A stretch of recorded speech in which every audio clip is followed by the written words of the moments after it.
Habituellement, elles sont quatre cuisinières qui assurent la préparation des repas pour les enfants des écoles primaires et maternelles d'Étival.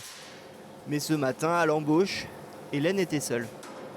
Il y a des collègues qui sont malades, donc il y a 3 collègues qui sont absentes, donc du coup il manque du personnel en cuisine, à l'école, voilà. Pour lui prêter main forte, il a donc fallu trouver un agent de remplacement. C'est Gwenaëlle qui a été appelée en renfort. Ce jeu de chaises musicales, elle commence à en avoir l'habitude.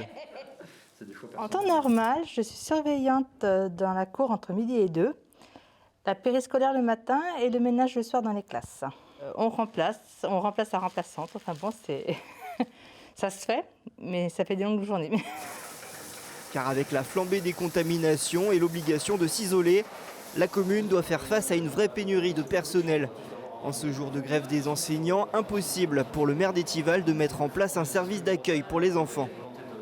Il nous faut organiser, normalement, la loi nous l'oblige, un service minimum d'accueil. Et ce service minimum d'accueil, à Étival, nous n'avons pas pu le mettre en œuvre parce que nous avons des agents qui sont malades, des agents qui sont Covid, des agents qui font grève aussi. Et donc, nous étions incapables de répondre à la mise en place de ce service minimum d'accueil. Une difficulté de gestion au quotidien qui s'ajoute à celle des revirements successifs du protocole sanitaire à l'école. On voit bien que dans les petites communes où il y a une secrétaire qui est là 3 jours par semaine sur 5, eh bien pour avoir vraiment le suivi et toujours pour que le maire ait vraiment l'information aussi, ça pose des interrogations sur ça. Et donc il y a un certain ras-le-bol, une certaine fatigue.